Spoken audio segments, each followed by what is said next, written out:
भारत में ऐसा ब्रिटिश शासन में हुआ करता था जब आपकी उगाई गई वस्तुओं पे आपसे टैक्स वसूला जाता था। यानी कि आप दूध, दही, चावल, नमक पैदा करते थे और ब्रिटिश सरकार आपसे उस पर टैक्स वसूलती थी। पर क्या आप जानते हैं कि आज भी आपसे टैक्स वसूला जाता है, सिर्फ इसका नाम बदला है। यानी कि इसे टैक्स नहीं, जीएसटी कहा जाता है। एक मोटी रकम भारतीय सरकार के खाते में जीएसटी के थ्रू जाती है, किंतु इससे भी भारतीय सरकार का पेट नहीं भरता, तो वो आपकी पॉकेट से पैसा घुमा के वसूल लेती है, यानी कि इलेक्टोरल बॉन्ड के थ्रू। भारतीय सरकार ने पूरी दुनिया का सबसे बड़ा स्कैम किया।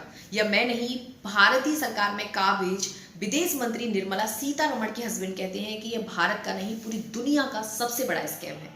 वो तो शुक्र है सुप्रीम कोर्ट का, जिसकी वजह से यह स्कैम सामने आ गया।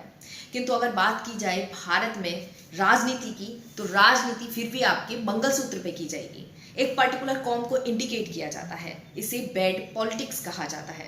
राजनीति भगवा और बुरखा के नाम पे की जाती है। जबकि भारत में बेरोजगारी का आलम है कि युद्धग्रस्त क्षेत्र इजराइल में भारत का युवा जाने के लिए मजबूर है, जहां से लौटने की कोई गारंटी नहीं है। आज भारत में आईआईटीएन के पास भी जॉब नहीं है। भारत में राजनीति बेरोजगारी पे की जानी चाहिए। बेरोजगारी एक मुद्दा होना चाहिए, किंतु बेरोजगारी कोई मुद्दा नहीं है।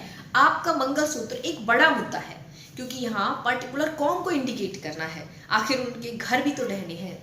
किंतु अगर बात की जाए महाराष्ट्र पालघर की, तो वहाँ की कुछ महिलाओं को लाइफ में पहली बार अंत्योदय योजना के तहत साड़ियाँ दी गई।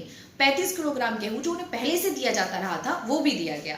किंतु महिलाओं ने तहसील कार्यालय में जाकर ये गेहूं और साड़ियां वापस कर दी और कहा कि हमें आपका गेहूं और आपकी साड़ी नहीं चाहिए, हमें शिक्षा के अवसर दीजिए, क्योंकि हमारे स्कूलों में टीचर्स ही नहीं है, हॉस्पिटल्स में डॉक्टर्स नहीं है।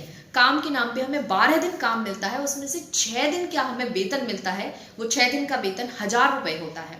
हमें ऐसा जीवन नहीं चाहिए। यह महिलाएं बरली और काश्तकारी जनजाति की थी। हमें शिक्षा चाहिए।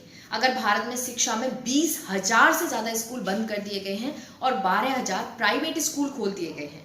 भारत में बेरोजगारी चरम सीमा पार कर चुकी है। एक बेरोजगार युवा अपने बच्चों को प्राइवेट स्कूल में कैसे भेजे, जहां 1 या 2 क्लास में पढ़ाने की ही 4 से 5,000 रुपए आपको फीस पे करनी पड़ती है। यहाँ मुझे एक पंक्ति याद आ रही है, अनपढ़ बनेगा इंडिया, तभी तो गूंगा बनेगा इंडिया। आपको और आपके बच्चों को गूंगा बनाने का प्लान किया जा रहा है। सतर्क रहिए, शिक्षा के अवसर ढूंढिए, सवाल कीजिए, रोजगार मांगिए। बेरोजगारी नहीं चलेगी, शिक्षा चाहिए। बहुत बहुत धन्यवाद।